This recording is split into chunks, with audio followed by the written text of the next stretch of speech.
some of the problems that have arisen after the decision to demonetize 500 rupees and 1000 rupee currency note. Prime Minister has been arguing that this is the way to curb black money, to prevent growth of forfeited currency note, and also to help in control of terrorist finance activities. I do not disagree with these objectives, but what I do want to point out is that in the process of demonetization, monumental mismanagement has been undertaken, about which today there is no two opinions in the country as a whole. Even those who say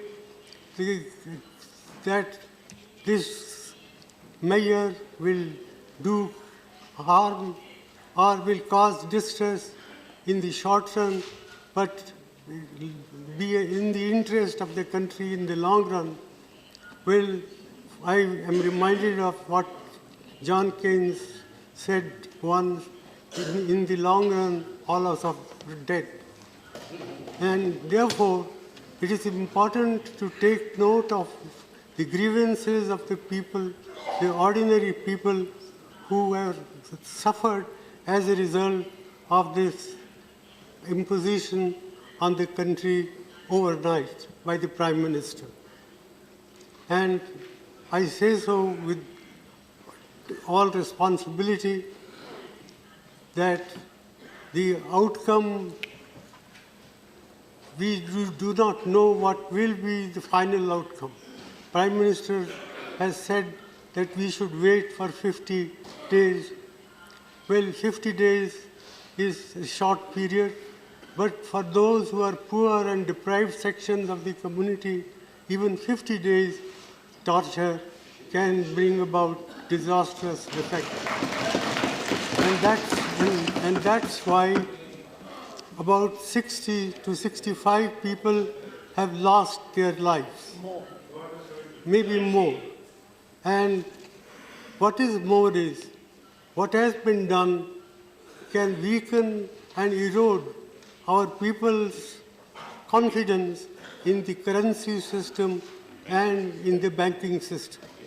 One, I would like to know from the Prime Minister the names of any countries he may think of where people have deposited their money in the banks, but they are not allowed to withdraw their money. This alone, I think, enough to condemn what has been done in the name of greater good for the people in the long run.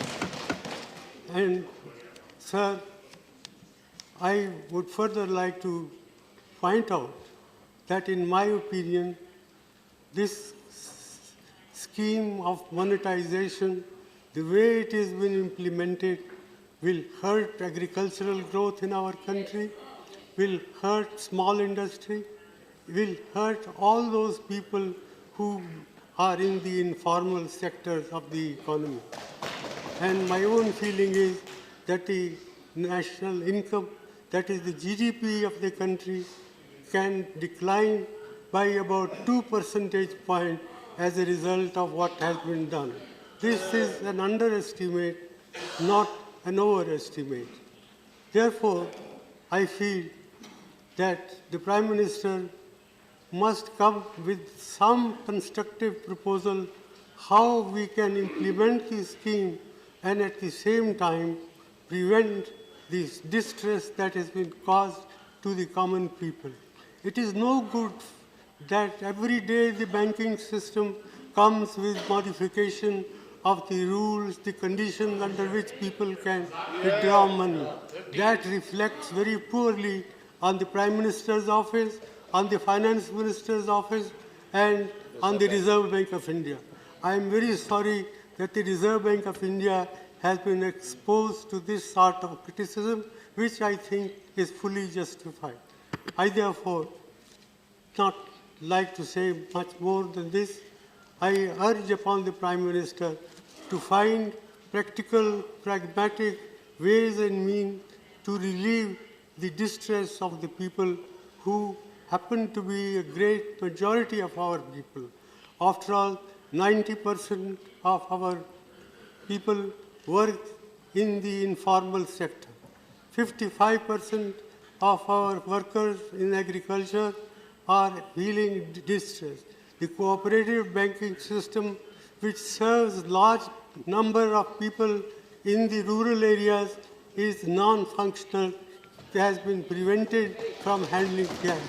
So, in all these measures convince me that the way the scheme has been implemented, it's a monumental management failure, and in fact, it is a case of organized loot and legalized plunder of the government.